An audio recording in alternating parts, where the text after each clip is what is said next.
Regresamos con más información. Comentarle que esta semana el Senado de la República se recibió un oficio por el que se comunica que el presidente de la República aceptó la renuncia del ciudadano Eduardo Tomás Medina Mora y Casa como ministro de la Suprema Corte de Justicia de la Nación. El tema fue atendido como de urgente resolución, por lo que se le dispensaron todos los trámites y se puso a discusión posteriormente este acuerdo para ponerlo a consideración del Pleno del Senado de la República, quien en votación nominal lo aprobó, con 111 votos a favor, 3 votos en contra y 5 abstenciones. El Senado de la República, en ejercicio de la facultad prevista en los artículos 76, fracción octava, 89, fracción 18 y 98, párrafo tercero de la Constitución Política de los Estados Unidos Mexicanos, aprueba la renuncia del ciudadano Eduardo Tomás Medina Mora y Casa. En virtud de que el Senado aprobó la renuncia de Eduardo Medina Mora y Casa como ministro de la Suprema Corte de Justicia de la Nación, la presidenta de la mesa directiva indicó que quedó vacante un cargo de ministro del máximo tribunal del país. Lo anterior, comuníquese al titular del Ejecutivo Federal, al ministro presidente de la Suprema Corte de Justicia de la Nación y al ciudadano Eduardo Tomás Medina Mora y Casa para los efectos legales correspondientes. En otra información, tras la comparecencia del titular de SADER, el Pleno de la Cámara Baja discutió el dictamen a modificaciones realizadas por el Senado a la Ley de Austeridad Republicana de Estado y a otros ordenamientos legales.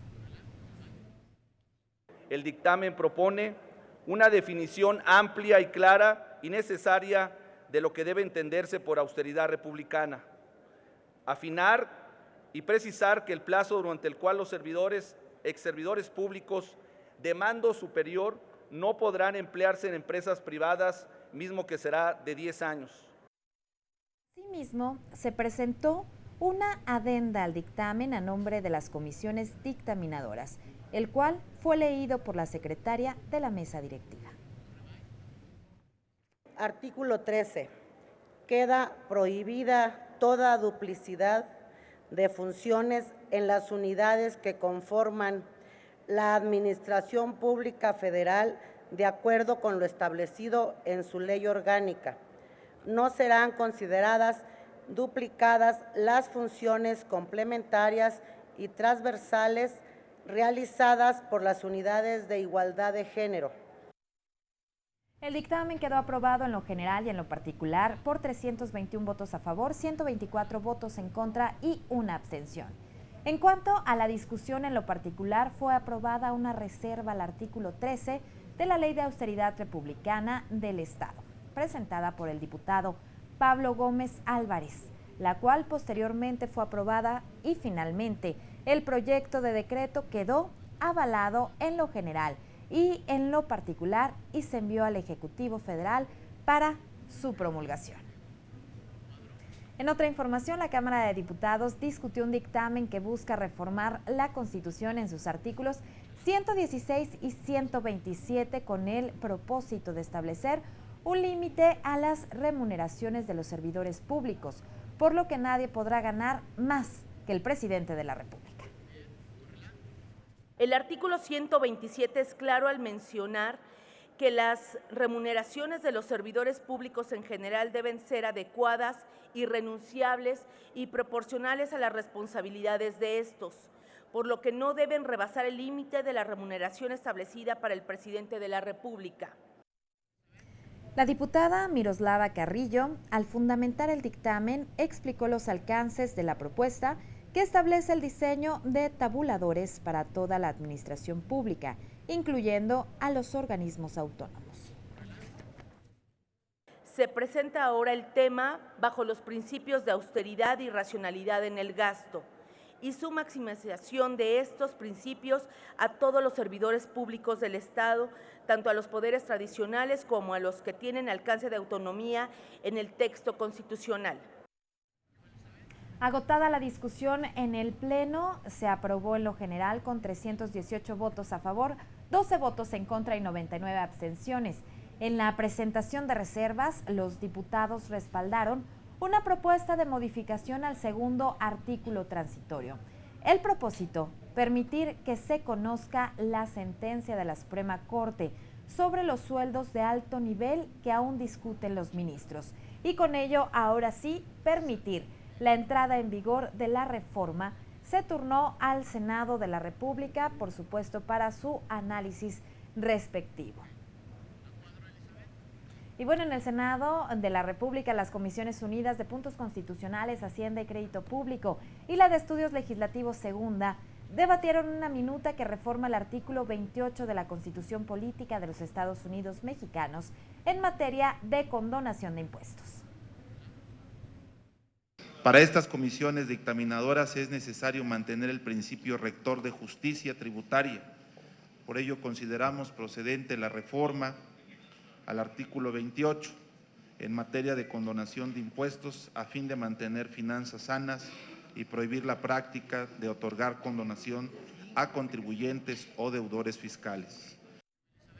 Senadoras y senadores de diversos grupos parlamentarios se refirieron a las implicaciones, por supuesto, fiscales de la propuesta de esta reforma.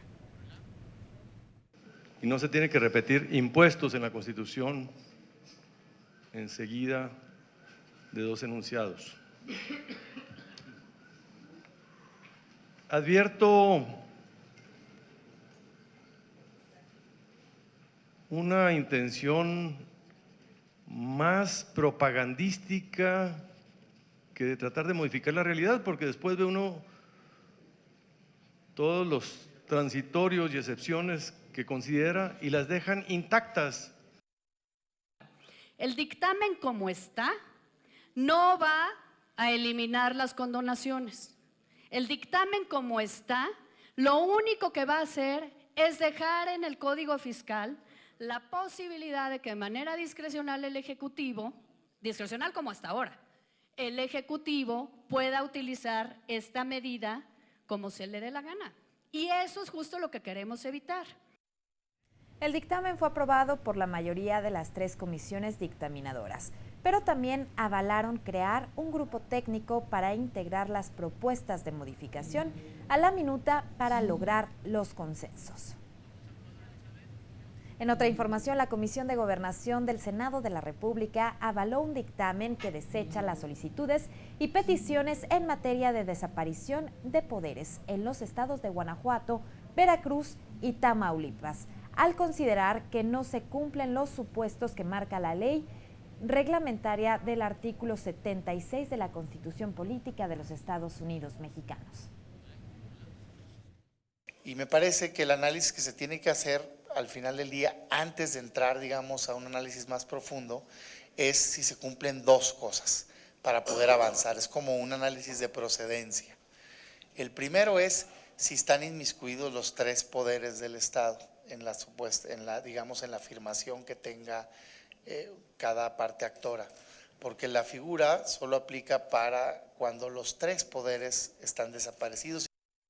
En el caso de la inseguridad y de los retos que presenta al Estado mexicano, pues esta es una facultad, la de atender la seguridad, concurrente entre los 3 órdenes de gobierno, de tal manera que me parece que tampoco sería una causa arguible para hacer una declaratoria de desaparición de poderes en una entidad federativa, siendo que es una facultad concurrente también con los municipios y con la propia federación.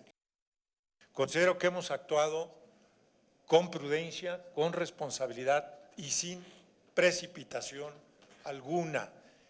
Solicitamos incluso la ampliación del plazo legal a la mesa directiva para que no fuésemos objeto de presiones o de acciones fuera del procedimiento. Entonces creo que se ha hecho pues un trabajo serio, responsable, un buen ejercicio. Senadoras y senadores de la Comisión de Comunicaciones y Transportes aprobaron el acuerdo con el que el formato para la comparecencia de Javier Jiménez Espriu, quien es secretario de Comunicaciones y Transportes, la cual se realizará el próximo lunes 21 de octubre, con motivo de la glosa del primer informe de gobierno. Que pudiéramos tener efectivamente las 2 rondas de 5 minutos, con un máximo de 7, es decir, la presidencia tolerará que se puedan exceder hasta 7 minutos. Evidentemente, llegado el término de los 5 minutos, se le avisará al senador que esté en uso de la palabra, que lleva 5 minutos. A los 6:30 se le reconvendrá para que concluya a los 7. Titulares de la Secretaría de Gobernación y de Agricultura y Desarrollo Rural comparecieron ante la Cámara de Diputados en el marco, por supuesto, del análisis del primer informe de gobierno. Regresamos con más información.